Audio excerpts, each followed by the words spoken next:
Okay, you mentioned Megadeth and you've opened for them now twice, I think. Twice, yeah. So, did you get to meet your hero Dave Mustaine? Because I believe you're a big Dave Mustaine fan. I'm a huge Dave Mustaine fan. Did you meet him and what was Yeah, I met him in like one of the most spectacular fashions ever.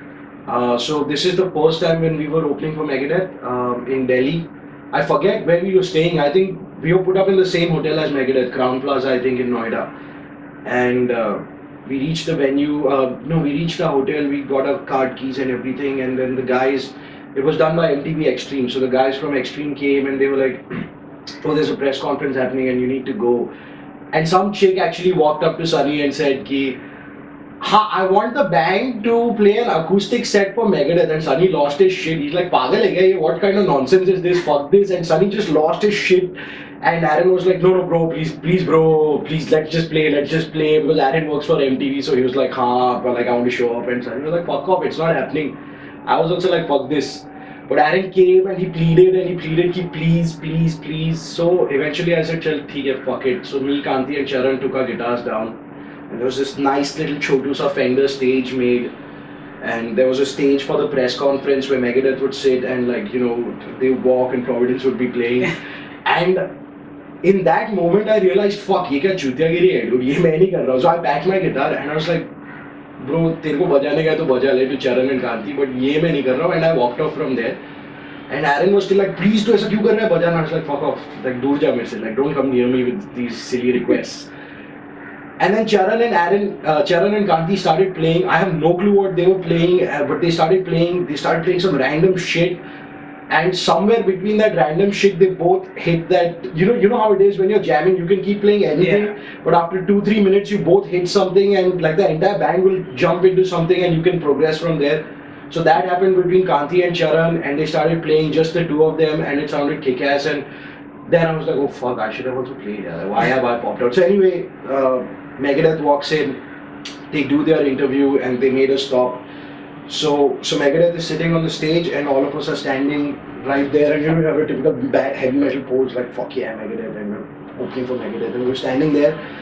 And I think VJ Bani, so she was there and she asked Megadeth, like, have you heard any of the Indian bands that are supporting you and whatnot? So I don't know if he did or he did not, but like as a fan of Dave Mustaine, it didn't matter to me. And he was like, yeah, I've actually heard of Providence and I was looking to catch them. And so Vijay Bani turns around and she's like, hey man, those are the guys from Providence. And she's like, oh, he likes your stuff. And I came. It's like the only expression I have. And I was like, fuck.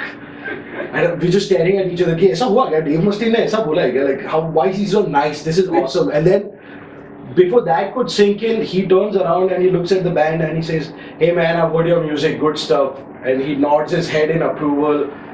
And we're just like, and then suddenly David Ellefson turns around and he looks at Kanti, nice bass playing man. And Kanti's become very spiritual recently, like lately. So everything he walks by, he'll join his hand. So when David Ellefson said, Kanti was like this, and he's like touching the ground and he's like so ecstatic. And I was like, bro, greatest moment of my life, and please aisa embarrassing harkat mat karna, matlab zameen wamin kya chhu raha hai. Then for the press conference photo shoot, they called us on stage, and while we were walking and on stage, like, I've realized if you support Megadeth, he's like one of the coolest guys that you can come across. But if you go as a fan, that's a completely different story, because I've had 3 experiences of running into Dave Mustaine as a fan, and I have just been given the biggest middle finger of my life by him all 3 times. But when I went to him as his supporting act, they were very cool. Like, so we were walking by Chris Broderick and I was like, hey man, I'm Shezan, like all like how the fuck is this happening? And he's like, hey man, I'm Chris. And Aaron's like, I know. So all of that happened, and then I was like, bro, sabko like please side ho ja, Mustaine ke baaju mein main khada ho raha hai, and I was standing like this, like I couldn't even like there's a field mein bhi khada ho, I was like this, and he kept his hand around me and he was like, relax, it's just a photo shoot, don't be nervous. Like, that's it was epic. So when they came down, when we supported them the second time, I didn't really feel the need to chase him or like look for him or to have a photo with him, because for all the times that he's come in, I know for a fact that the experience that I've had with Megadeth is insane. We were in the same hotel, they were eating next to us, and you would walk by and you'd wave at them and they'd like wave right back at you. So wow, so that is cool, man. That's really cool. Tell us what is Fuck That Sound Guy hashtag on your Facebook. What happened at the Harley Rock Riders gig and why Fuck That Sound Guy? So I've heard after the gig was done, I've heard like a lot of people have come up to me and he's like, really, that I'm not going to take his name because fuck him. I'm sure that's his bread and butter and whatnot. For me, Providence is my hobby, but like it's still a serious passion that you can't fuck with. So I've been told he's a legendary sound guy, and how could you abuse him from stage? And I've realized that people can be legendary in two ways. One is because of the work they do, and one is purely because of the asshole inside them that everyone has to go out and tell everyone ki bro wo chuti hai. For this guy's case, after I put out what happened at the gig, I got like my inbox got flooded. Ki bro wo chuti hai, mere ko bhi marne ka hai. He's done this to me, he's done that to me, and like pretty much half of the metal scene who's been on stage and this guy's handled him, everyone wants to whack him. That's the story. And but what happened on stage? Yeah, what happened was so DR and Providence were playing at the same time. So Akash was doing the sound for both our bands, and Akash was there, and the gig in general was very mismanaged. So we got a call saying ki, oh, you're supposed to be on stage and sound checking, and we were like, ki, bro, but DR is playing, what do we sound check? And he's like, bro, but like everyone is compromising. So I said, theek hai, chal. What we had discussed with Akash was ki they had given us a 40-minute slot. So we said ki you finish DR, you come to the stage, we'll do a quick 10-minute line check, and we'll start and we'll knock off our entire set in 30 minutes. And it made more sense to us back then because Akash is the guy who's handled Providence on multiple occasions. We know we can start playing a song, and between the first song our sound will be sorted because he knows what, say, the amount of guitars Aaron wants on his monitors or the amount of kick I want on my monitors. And for a gig which is anyways going downhill from the get-go, you would expect that everyone cooperates, but not this guy. He made us stand on stage. He made us do a bullshit sound check in front of, I would think, at least 400 to 500 people. At that time, Dia was still playing. We couldn't hear anything on stage.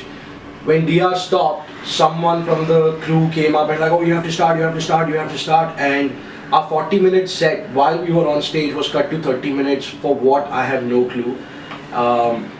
So anyway, we ended up playing 30 minutes, so we couldn't even do the sound check that we thought we would be doing. Akash comes and he tries to handle the sound, and the sound guy says, no, you can't touch the sound console because you were not here for sound check.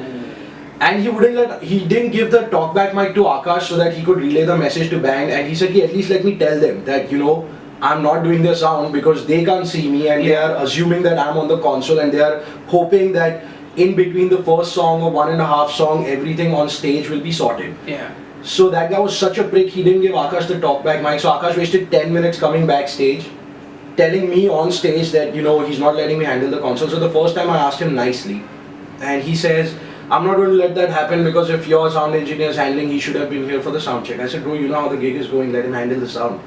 And he said, no. Then I said, please let him handle the sound. And he said, okay, I will let him handle the sound as long as I stay on the console. So I said, theek hai. So I told Akash, ki chutiya so khada rehne. So Akash went. He did the same shit again. Akash had to come back. And then when I said I told him on stage that everyone's doing their job and your job is not to do our sound. Can you please move? We would like our sound guy to handle this. And he was just straight up mean and he was being a dick. And the thing is, he was speaking on the talkback mic, so everything was coming on the monitors. But everyone was listening to you. Yeah, but I was speaking on the PA. Oh. So what he was saying, nobody heard it. What I was saying, like everyone saw it. I gave him the biggest sucking of his life. So he's basically told me on stage, after I told him ki bro chutiagiri mat kar, bas ho gaya tera, please move. He told me on stage, fuck you, I'm the sound guy, I have your balls in my hand, don't forget, I'll cut your sound. To which I was like ki tero cut karne ka cut kar, dhamki mat de. Main amp ghumayega, main volume loud karega, we'll jam and we'll leave. And when he told me that he has the band's balls in his hands, that sort of like really pissed off everyone on stage because we worked really hard for 5 years to be where we are, not because some chutia sound guy can come up to us and tell us that he owns us and he has our balls in our hands. After that shit went downhill and gave my guitar to Karan, got a riser, stood up on the riser and gave him the biggest fucking suck it of his life. And what was awesome was because he thought he's like the hottest shit around in the venue at that point. When the people realized ki what's happening between the band and the sound guy, I saw the first 10 rows turn around, raise their middle fingers, and just abuse the fuck out of him, and that was the support that we got, which like in turn made us really happy ki chal fuck, at least first 10 rows ko samajh mein aa raha hai kya hua hai. And then he moved, and then Akash came. We eventually ended up playing one song on decent sound. Wow. But there were no guitars on stage, there were no drums on stage. If you would move out of a certain section, you could not hear anything. Like I couldn't even hear my guitar, and I was standing right in front of the amplifier, and it was just bad.